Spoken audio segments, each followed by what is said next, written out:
Welcomes to Vidya kitchen. இன்றைக்கி பொட்டுக்கடலை சட்னியும் மிளகாய் சட்னியும் எப்படி செய்கிறதுன்னு பார்க்கலாம் வாங்க. வகை சட்னி அரைக்கிறதுக்கு தேவையான பொருள் என்னென்னு பார்த்துடலாம். தேங்காய், பொட்டுக்கடலை, அரை மூடி தேங்காய் இருக்குங்க, 3 பச்சை மிளகா, இது பொட்டுக்கடலை சட்னிக்குங்க.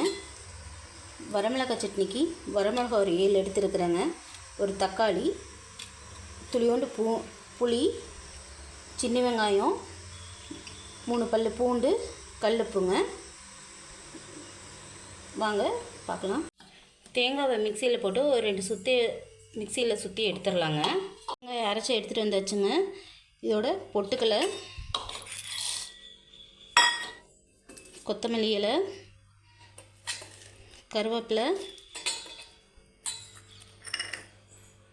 3 பச்சை மிளகா, தேவையான அளவுக்கு உப்பு,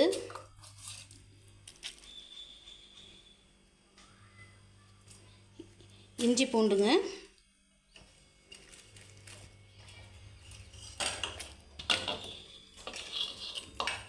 போட்டு அரைச்சி எடுத்துகிட்டு வந்துடலாங்க. வரமிளகாய் சட்னிக்கு முதல்ல வரமிளகாயும் உப்பையும் போட்டு நல்லா ஒரு சுற்றிடுங்க. வரமிளகாயை நல்லா அரைச்சி எடுத்துகிட்டு வந்தாச்சுங்க.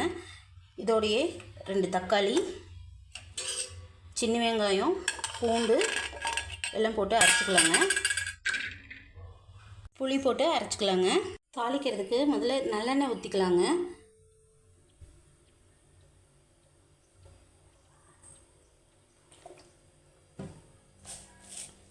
சட்னிக்கு நல்லெண்ணெய் ஊற்றி செஞ்சால் நல்லா இருக்குங்க. எண்ணெய் காஞ்சங்காட்டி கடுகு,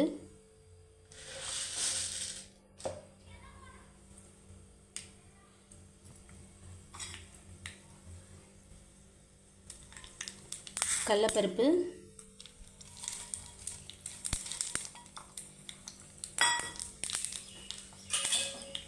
போட்டு தாளித்து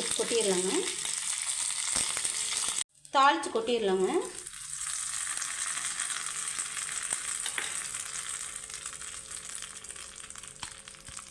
சுவையான தேங்காய் சட்னியும் மிளகாய் சட்னியும் ரெடி ஆயிடுச்சுங்க.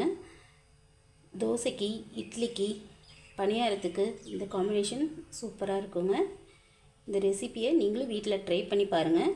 ட்ரை பண்ணி பார்த்துட்டு உங்களுக்கு பிடிச்சிருந்தா லைக் பண்ணுங்கள், கமெண்ட் பண்ணுங்கள், ஷேர் பண்ணுங்கள், மறக்காமல் சப்ஸ்கிரைப் பண்ணுங்கள். தேங்க்யூ.